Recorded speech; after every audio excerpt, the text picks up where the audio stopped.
Nah, di dalam ayat Al-Quran memang bahasanya itu fidyatun to'amu miskin ya, menggunakan kalimat to'am.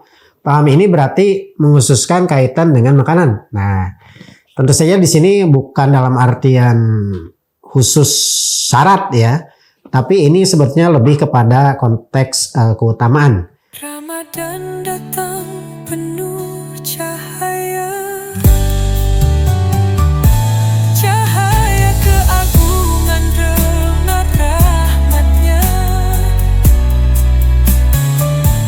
Doa lirih terdengar di bibir, mohon ampunnya atas segala dosa. Ramadan kita Ramadan ampunan, Ramadan kita Ramadan penuh cinta, Ramadan kita Ramadan kasih sayangnya. Innal hamdalillah nahmaduhu wa nasta'inuhu wa nastaghfiruh wa na'udzu billahi min syururi anfusina wa min sayyiati a'malina. May yahdihillahu fala mudhillalah wa may yudlil fala hadiyalah. Asyhadu an la ilaha illallah wahdahu la syarikalah, asyhadu anna Muhammadan abduhu wa rasuluhu, amma ba'd. Jamaah Persis TV yang dirahmati oleh Allah Subhanahu wa taala, alhamdulillah kita bisa bertemu kembali setiap tahun ya pada bulan Ramadan. Insya Allah pembahasan kali ini adalah kaitan dengan ketentuan mukallaf fidyah dan ketentuannya. Jamaah kaum muslimin wa muslimat rahimakumullah. Di dalam surat Al-Baqarah ayat 183 dan 184 bahwa secara azimah ya ayyuhalladzina amanu kutiba alaikumusiyam. Hai orang-orang yang beriman, diwajibkan bagi kalian itu adalah saum ya. Ini menunjukkan bahwa secara asal kewajiban bagi kaum muslimin yang akil, yang balik ya, itu kewajiban asalnya adalah dia itu adalah bersaum. Kama kutiba alal ladzina min qablikum la'allakum tattaqun. Nah, di sini yang digarisbawahi adalah ya ayyuhalladzina amanu kutiba alaikumusiyam. Diwajibkan bagi kalian itu adalah saum. Maka secara azimah ketentuan awal syariat bahwa setiap muslim yang akil, yang balik pada dasarnya kewajibannya pada bulan Ramadan ya, semenjak fajar ya sampai ghurub ya atau waktu maghrib, kewajibannya adalah saum, menahan makan, minum, kemudian juga dari jima. Jamaah kaum muslimin wa muslimat rahimakumullah. Kemudian di dalam ayat selanjutnya, ayyam ma'dudat man kana minkum maridun aw ala safarin. Dari hari yang sudah ya, yang sudah ditentukan ya, beberapa hari yang sudah ditentukan. Tentu saja di sini adalah maksudnya adalah pada bulan Ramadan ya. Faman kana minkum maridun. Barang siapa di antara kalian itu adalah dalam keadaan sakit. Nah, ini adalah bagi mukallaf qada ya. Gitu. Jadi yang pertama mukallaf qada itu adalah secara asal adalah orang yang sakit. Kemudian yang kedua adalah au ala safarin. Yang kedua adalah secara nas ayat Al-Quran yang wajib untuk melaksanakan qada ketika dia itu diberi rukhsah berbuka dengan sebab yang pertama adalah karena sakit, yang kedua adalah karena safar ya. Maka kewajibannya adalah faidatu min ayyamin ukhra. Maka gantilah pada hari-hari yang lain. Hari-hari yang lain di sini adalah maksudnya adalah mengqada saum di luar bulan Ramadan. Jamaah kaum muslimin wa muslimat rahimakumullah, tentu saja ini tidak dibatasi ya dengan Ramadan selanjutnya. Jadi ini adalah waktunya sesuatu yang muasa, sesuatu yang memang luas ya, itu tanpa ada batasan. Jamaah kaum muslimin wa muslimat rahimakumullah. Nah, kemudian di samping mukallaf qada ini adalah ditentukan oleh nas ayat itu adalah yang sakit, kemudian juga yang dalam keadaan safar. Yang ketiga berdasarkan hadis itu adalah yang haid ya, kemudian juga yang nifas. Jadi yang ketiga adalah kategorinya yang haid, kemudian yang nifas. Yang nifas ini hukum-hukumnya disamakan dengan hukum haid ya. Jadi mereka terlarang untuk saum ya, dan nanti wajib untuk mengqadha pada hari-hari yang lain ya. Berbeda dengan saum, mereka terlarang, berbeda dengan sholat ya. Itu mereka terlarang untuk sholat, kemudian juga mereka tidak ada ketentuan untuk mengqadha. Nah ini berbeda ya untuk sholat. Tapi kalau untuk saum itu mesti diqadha sesuai dengan hari di mana dia tidak bersaum. Jamaah kaum muslimin wa rahimakumullah. Nah kemudian, nah ini termasuk yang mukallaf daripada fidyah.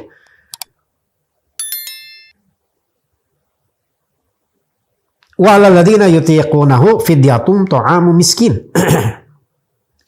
Dan bagi orang-orang yang ya mereka itu berat ya atau tidak mampu ya, ini payah, ini berat ya, maka mereka kewajibannya adalah fidyatun ta'amu miskin. Nah ini ada dalam bahasa Al-Quran, membayar fidyah ya, itu atau melaksanakan fidyah, yaitu memberi makan kepada miskin ya, fakir miskin dalam hal ini.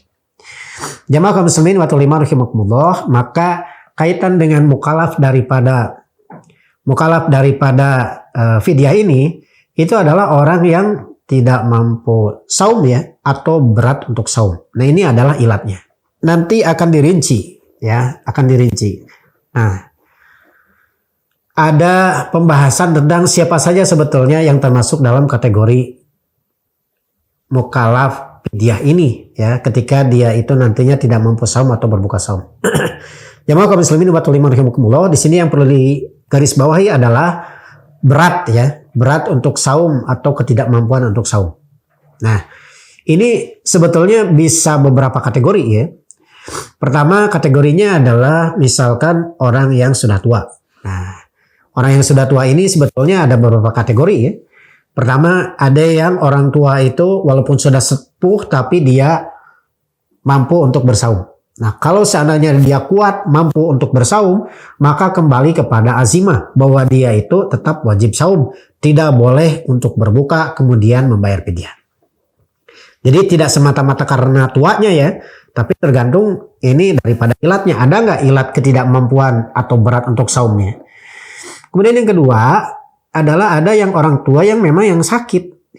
Kalau orang tuanya itu ketidakmampuannya karena sebab sakit, kemudian juga dia ada kemampuan untuk mengqadha, maka berarti wajibnya itu walaupun dia sudah tua, wajibnya itu dia mengqadha ya, karena sebab yang lebih kuatnya itu karena sakitnya, bukan karena ketidakmampuan. Karena dia sangat mungkin untuk melaksanakan ya qadha pada waktu yang lain. Nah, ini tidak bisa digantikan oleh fidyah. Kemudian yang ketiga juga ada kategori orang tua ya, atau yang orang yang sudah sepuh itu adalah yang memang tidak mampu saum. Nah, kalau yang tidak mampu saum atau berat untuk saum, nah inilah orang tua yang terkategori ketika dia berat untuk tidak melaksanakan saum ya, karena berat ya gitu. Melaksanakannya tidak mampu saum, maka ketentuannya dia wajib untuk melaksanakan fidyah ya, melaksanakan fidyah, bukan melaksanakan qadha. Kemudian yang keempat itu ada kategori yang keempat. Yang keempat adalah kategori di mana dia itu masuk dalam kategori pikun. Nah, ini sudah bukan lagi bagian daripada mukallaf, maka secara asal karena dia bukan mukallaf ya, karena dari sisi akalnya terganggu, maka dia sudah tidak ada kewajiban saum lagi. Termasuk di dalamnya juga tidak ada kewajiban fidyah. Jamaah kaum muslimin wa rahimakumullah, termasuk juga diantaranya adalah orang yang hamil dan menyusui ya. Hamil dan menyusui tidak otomatis kemudian mereka menjadi wajib fidyah, tidak. Ya, hamil dan menyusui ini juga tergantung kategori alasan hukumnya, motif hukumnya. Kalau seandainya dia dalam keadaan sakit, maka berarti dia wajibnya nanti adalah qadha ya, ketika dia berbuka atau tidak saum. Kemudian juga yang kedua, kalau seandainya dia itu mampu saum. Kalau mampu saum, orang yang hamil menyusui, maka secara asal dia termasuk kategori azimah. Ya, tidak boleh diqadha dan juga tidak boleh melaksanakan fidyah. Karena dia mampu untuk melaksanakan saum. Karena ada kalanya memang orang yang hamil menyusui ini ada kalanya mampu dan ada kalanya tidak. Nah, bagi yang mampu kuat berarti dia terkategori sebagai azimah. Jamaah kaum muslimin wa rahimakumullah. Kemudian ada kategori yang ketiga yang hamil menyusui ini. Misalkan dia itu dalam keadaan safar. Nah, itu boleh untuk berbuka ya. Berarti nanti wajibnya adalah qada. Jadi sesuai dengan ilah.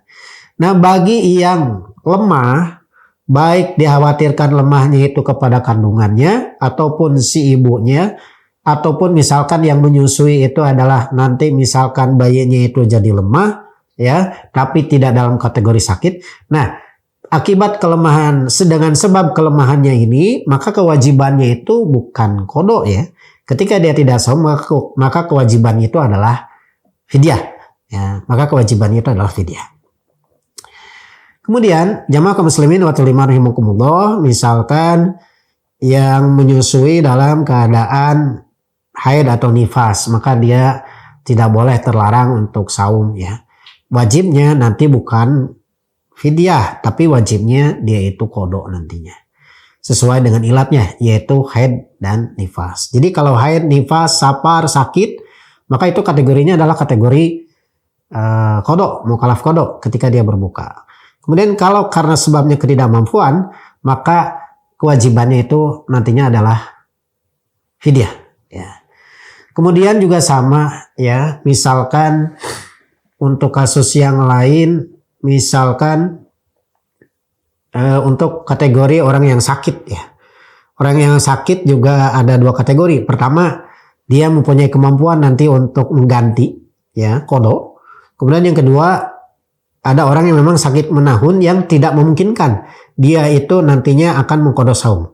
Nah, bagi orang-orang yang seperti ini itu bukan terkategori mukallaf qada ya, itu, tapi masuknya dalam kategori mukallaf fidyah karena dia tidak mampu saum. Jadi bagaimana dia mau bisa melaksanakan qada ya, gitu. Kalau misalkan penyakitnya itu menahun sampai dia itu memang tidak bisa melaksanakan saum ya, gitu. Kemungkinannya itu kecil dapat melaksanakan saum. Jika dipaksa pun nantinya justru akan menghadirkan kemadharatan yang lebih besar ya. Tentu ini sesuatu hal yang memang dihindari oleh syariat. Jamaah kaum muslimin wa rahimakumullah. Kemudian tadi kaitan dengan siapa saja yang wajib qada, kemudian juga yang wajib fidyah ya, gitu. Nah, kemudian bagaimana dengan ketentuan fidyahnya? Nah, fidyah itu adalah memberi makan ya, memberi makan kepada fakir miskin itu sebesar aklatan wahidatan. Jadi satu kali makan ya dalam setiap hari. Ya, tergantung daripada jumlah saum di mana dia tidak saum. Jadi kalau seandainya misalkan tidak kuat saumnya 15 hari, berarti nanti harus diganti itu selama 15 hari tersebut ya, kemudian nanti dibayarkan atau ditunaikan fidyahnya. Jamaah kaum muslimin wa rahimakumullah. Kemudian ada pertanyaan tentang apakah diperbolehkan fidyah ini, apakah dikhususkan dengan makanan ataukah diperbolehkan dengan qimah atau dengan nilai ya, dengan nilai. Nah, di dalam ayat Al-Qur'an memang bahasanya itu fidyatun ta'amu miskin ya, menggunakan kalimat ta'am. Ta'am ini berarti menghususkan kaitan dengan makanan. Nah, tentu saja di sini bukan dalam artian khusus syarat ya, tapi ini sebetulnya lebih kepada konteks keutamaan. Jadi bisa dengan qimah, bisa juga dengan nilai. Lalu bagaimana Ustaz ukurannya? Ukurannya adalah itu satu kali makan ya dalam sehari kira-kira berapa ya. Misalkan kalau makan nasi Padang harganya mungkin sekitar 20.000 ya. Berarti satu kali pembayaran fidyah untuk satu hari itu adalah 20.000 ya, gitu. Jadi teknisnya silakan bisa langsung memberikan langsung makanannya atau dimasak misalkan ya, itu. Ataupun misalkan bisa juga dengan qimah, dengan nilai.